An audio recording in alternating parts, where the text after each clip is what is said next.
आ जाओ, मैं बताता चलूँगा। देखो, ये शून्य से लेकर के 8 वर्ष तक का बालक का जब जन्म होता है तब वो शून्य माना जाता है। यहाँ से बालक का जन्म हुआ और यहाँ 8 वर्ष उसके बाद में नामकरण संस्कार, उसके बाद में 3 महीने बाद में घर से बाहर निकालना, 6 महीने बाद में फिर उसका कर्णवेद। 8 साल की आयु में यहाँ तक पहुँचता है, गुरुकुल में तैयार हो, मतलब 8 साल की आयु में बालक गुरुकुल जाता था, 6 और 8 के बीच में। तो 8 साल की आयु में वहाँ से चल के आचार्य की शरण में आ गया जी। तो ये फिर यहाँ सबसे पहली जो शिक्षा दी जाती है बालक को, वो वर्णोच्चारण शिक्षा है। वर्ण का उच्चारण कहाँ करे, क कहाँ से बोलना, अ कहाँ से बोलना, प कहाँ से बोलना, उसको उच्चारण करना सिखाते हैं। अरबी में कहते हैं हुरूफ तहज्जी, हाँ, कहाँ से निकलेगा, कहाँ से निकलेगा कौन सा हर्फ। तो फिर उसके बाद में प्रार्थना करने, संध्या करने सिखाते हैं। फिर उसको हवन करना सिखाया जाता है। 13वें साल में उसको धनुर्वेद का अभ्यास कराते हैं।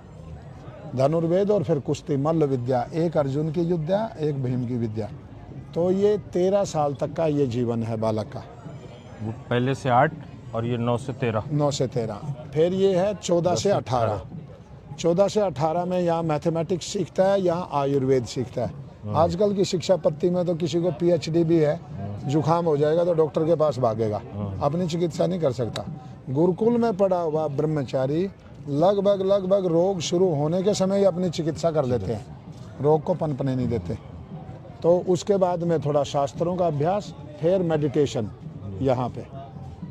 यहाँ पे थोड़ा मेडिटेशन का शुरू हो जाती है शिक्षा। ये 14 से 18 समझो +2 है।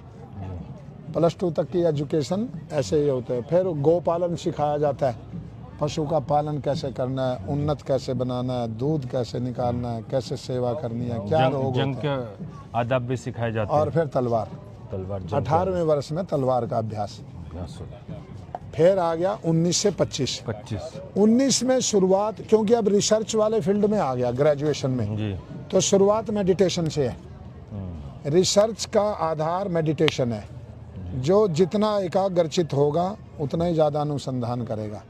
उसके बाद में जो यज्ञ की विद्या है, जैसे हम किसी को ऑपरेशन करना होता है, बेहोश करते हैं तो एनेस्थीसिया सूंघाते हैं, तो इसका अर्थ ये हुआ कि दवाई सूंघने से भी काम करती है।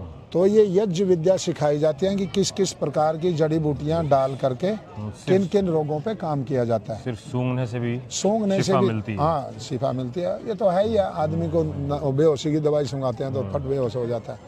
और फिर उसके बाद में शास्त्रों का अभ्यास। ये फिजिक्स, केमिस्ट्री, लैबोरेटरी जैसे बायो इत्यादि का प्राचीन काल में